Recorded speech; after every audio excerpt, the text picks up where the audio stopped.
Okay, bear with me, bear with me, bear with me. Look at this right here.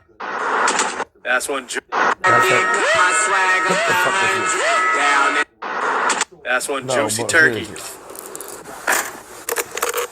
This looks good. What? Didn't have time to do a brine, so we're injecting this turkey with a little bit of maple bourbon butter. Oh, Giving this bird the Kim K treatment, just inject every crevice on there. Season that bad boy up and throw it on the grill at 300 till it reaches 160 internal. Ignore the skin here. I tried an experiment. It was a complete fail. That happens.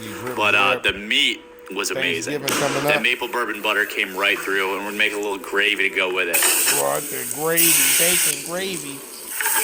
The maple bourbon bacon butter gravy was just diabolical. It would taste unbelievable on anything. Got some light meat, got some dark meat, best of both worlds. Every single